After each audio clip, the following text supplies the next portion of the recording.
Hey guys, welcome to my channel. আমি মহারাজ। আর এখন আমরা কথা বলবো হচ্ছে রঘু ডাকাতের first promo. Yes, first promo আসতে চলেছে হয়তো মেবি খুব শীঘ্রই।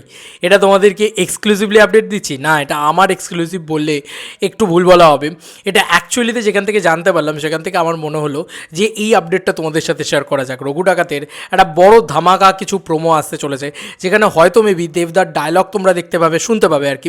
এবং অ্যানিমেটেড কোনো একটা যেরকম মোশন অ্যানাউন্সমেন্ট হয়েছিল মনে আছে প্রথম 4 বছর আগে, সেরকম একটা অ্যানাউন্সমেন্ট ভিডিও সম্ভবত রঘু ডাকাত প্রপার অ্যানাউন্সমেন্ট ভিডিও এবার আসতে চলেছে সম্ভবত খুব শীঘ্রই।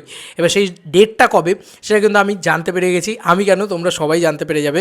এক্ষুনি বলে দিচ্ছি তোমাদেরকে, এটা পাবলিকলি চলে এসছে, সেই কারণেই তোমাদেরকে বলছি। তো থ্যাঙ্কস টু অরিত্রদা, রূপম দা, সাগরনীল দা, তাদের যে 3 ইয়ারই কথা, সেখানের একটা আলোচনা থেকে এই জিনিসটা উঠে এসেছে। এসভিএফ তাদের আপকামিং স্লেট জানাতে চলেছে 28 তারিখে, 28শে ফেব্রুয়ারি।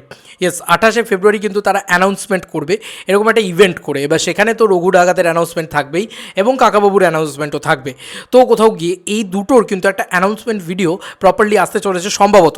দেখবে এসকে মুভিজ যখন 18টা ছবি স্লেট অ্যানাউন্স করেছিল, তখন তারা প্রত্যেকেরই একটা মোশন গ্রাফিক্স করে একটা অ্যানাউন্সমেন্ট করেছিল। এবার এসকে মুভিজের কথা বাদই দাও, কারণ ওরা একটা ফালতু প্রোডাকশন হাউস, ওদের কোনো মানে ভালো করে কাজ করার ইচ্ছা নেই, যা হোক তাও করে গ্রাফিক্স করে দিয়ে দিয়েছিল। ওই জন্য একটা গ্রাফিক্সও আমার ভালো লাগেনি।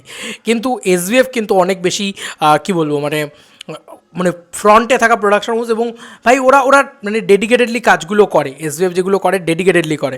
তো এবং রঘু ডাকাত নিয়ে তো ওরা করবেই, কারণ রঘু ডাকাত ওদের এবছরের সবথেকে ব্যয়বহুল ছবিটা এবং ওদের সবথেকে মানে বিগেস্ট ফিল্ম রঘু ডাকাত, ঠিক আছে। তো ওরা ওটার পিছনে তো একটা আলাদা রকম এফর্ট দেবেই।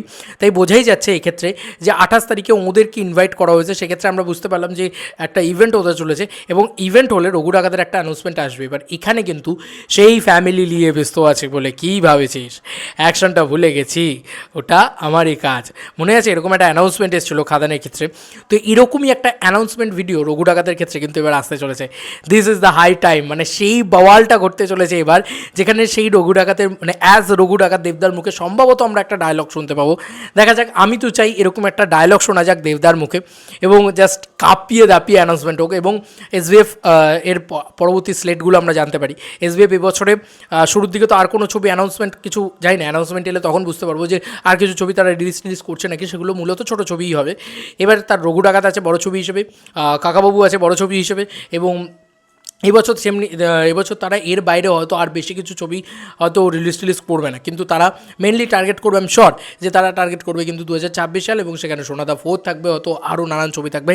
তো এসভিএফ কিন্তু একটা বছর পিছনে গেছে, তো ক্যা সমঝা সেই মানে কী ভেবেছিস এই এসভিএফ ব্যবসা করা ভুলে গেছে। এসভিএফ কিন্তু সাংঘাতিক প্রোডাকশন হাউস, প্রত্যেক বছর ওরা কিন্তু লিডে থাকে, ঠিক আছে। ওরা একটা কর্ণসুবর্ণের গুপ্তধন দিয়ে মানে ওরকম একটা ম্যামথ কালেকশন করে পুজোর সময়ও লিডে থাকে। তো এই বছর রঘু ডাকাতের সাথে ওরা লিডে থাকবে, এটা মানে কোথাও গিয়ে বোঝাই যাচ্ছে, কারণ ওরা মরিয়া হয়ে লড়বে এবছরটা। তো যাই হোক, দেখা যাক রঘু ডাকাতের অ্যানাউন্সমেন্টটা কেমন হয়। আমি খুব ওয়েট করে বসে আছি রঘু ডাকাতের এই ফার্স্ট অ্যানাউন্সমেন্টটাকে নিয়ে। দেখো, ফার্স্ট অ্যানাউন্সমেন্ট হয়ে গেছে অলরেডি, ভিডিও অ্যানাউন্সমেন্ট। এটা সেকেন্ড অ্যানাউন্সমেন্ট প্রপারলি বলা যেতে পারে। এটা তো থাকবেই, মানে এটা জাস্ট একটা পোস্টার আকারে নিশ্চয়ই তারা নিয়ে চলে আসবে না, যেন না করে সেটা।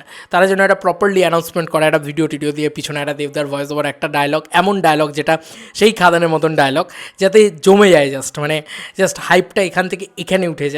এবং ফাইনালি দেখা যাক আর কাকাবাবুর অ্যানাউন্সমেন্টই বা কেমন হয়। কারণ আমি কাকাবাবু নিয়ে খুব একটা এক্সাইটেড নয়, কারণ মানে সৃজিত মুখার্জি ছাড়া কাকাবাবু, তো ওই জন্য একটা কষ্ট কোথাও গিয়ে আছে, সেটা তো কোথাও গিয়ে দেখা যাক। বাকি কাকাবাবু যদি দেখে ভালো লাগে তো ভালো লাগবে, আর মানে কাস্টিং চেঞ্জ হয়ে যাচ্ছে তো আর ভালো লাগবে না ব্যাপারটা। আমার পার্সোনালি আমার ভালো লাগবে না একটা এই কাস্টিং চেঞ্জ হয়ে যাওয়া, বা এই আইকনিক ক্যারেক্টারগুলোকে একভাবে ডিজাইন করা হয়, তো তারপরে সেগুলোকে যদি অন্য কেউ নিয়ে ছেড়কানি করে, আর আমার মনে হয় না সৃজিত মুখার্জির মতন কেউ ভালো ওই লেভেলটা বানাতে পারবে। সৃজিত মুখার্জি যাই থাকুক না থাকুক, ছবি খারাপ লাগুক ভালো লাগুক, মজা কিন্তু একটা হালকা করে দিতে পারে। যাই হোক, সেটা অন্য বিষয়। তবে আমরা রঘু ডাকাত নিয়ে আলোচনা করলাম। রঘু ডাকাতের কিছু একটা আসতে চলেছে 28শে ফেব্রুয়ারি। বি রেডি গাইজ, জাস্ট জমে যাবে, ধামাকা হবে। আশা রাখি ধামাকা হবে। তোমাদের কার কি মতামত জানিও কমেন্ট সেকশনে। চলো বন্ধুরা, নতুন কোনো ভিডিওতে দেখা হবে, বাই।